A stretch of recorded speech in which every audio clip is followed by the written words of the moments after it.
Hello guys, good day everyone. Welcome to Justina07 Mix Vlogs. I want to share with you all guys. Ayan ang aking tsinelas. Ayan, hindi ko yan bili guys. Hindi ko yan bili. Bigay lang yan sa akin pero hindi ko pa yan nasusuot. Ayan, size 40 iyan guys. So maganda siya guys, maganda. Maganda ang design. Ayan, sinukat ko na silid yung aking paa dyan guys, silid na silid. Ayan, sumobra pa nga ng kaunti guys. Ayan, bigay lang yan ng aking pamangkin guys, bigay lang yan sa akin.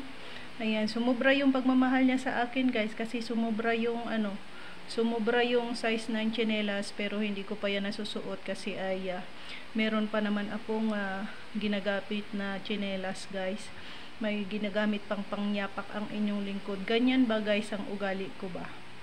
Kapag kahit ako ay merong mga bagong gamit na natatanggap, hindi ko yan sila agad-agad susuotin. Kung meron pa naman akong nasusuot, itabi ko lang yan, i-reserva ko lang yan para kung sakali masira na yung aking sinusuot na tsinelas ngayon na panyapak, o ay di meron na agad nakaabang guys na kapalit, so hindi na bibili ang inyong lingkod. So I am so very blessed and thank you very much sa nagbigay nito. Pamangkin ko ang nagbigay niyan guys, si Mary Jane Blando ang nagbigay ng tsinelas na iyan sa akin guys. Ayan, Nini, salamat dito sa binigay mong tsinelas, kaya hindi pa nasusuot ni tita mo kasi may tsinelas pa naman ako, kaya itabi ko lang muna ito Nini, no? Maraming salamat at palagi kang mag-iingat dyan sa iyong trabaho Nini. So ayan guys, natuwa lang akong i-share sa inyo. Kaya yan ang reason kung bakit hindi ako bili ng mga gamit ko guys.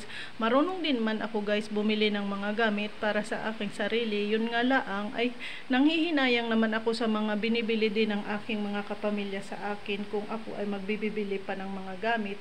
So hindi na masusuot, sayang naman yung perang ipinambibili nila, 'di ba? Kaya nga nila tayo binibilhan, kaya nila binibigyan tayo kasi gusto nila na bilhan tayo. Kasi nga hindi ako guys yung tipo ng tao na marunong maghingi ba. Hindi ako naghihingi. Oo, kasi bakit ako maghihingi guys? Kaya ko naman bumili. Kung hindi man yung mamahali na gamit ang bibilhin ko para sa aking sarili, kaya ko naman bumili guys kahit yung mga sikunhan na gamit at saka yung mga tawag dito, yung mumurahin laang, kay masisira din naman yan kahit gaano pa kamahal ang gamit na ating sadyahin, di ba? So, ayan to all my dear subscribers. Nabubulol na ako, viewers, silent viewers, sharers, and likers. Thank you very much sa patuloy ninyong panonood sa aking mga video. Ayan, kahit na ang aking mga video guys ay simple-simple lang. Pasensyahan nyo muna ngayon ha. Kaya wala pa tayong mga upload na mga cooking video. Oo, cooking video, kay tinatamad pa akong mag-video about cooking guys, no? Ayan, thank you very much sa inyong lahat guys. Ayan, hanggang dito na lang muna ang ating video. Bye for now. At sana ay nagustuhan ninyo ang aking video ng aking simpleng panyapak. Ayan, size 40 iyan guys. Bye bye. God bless you all.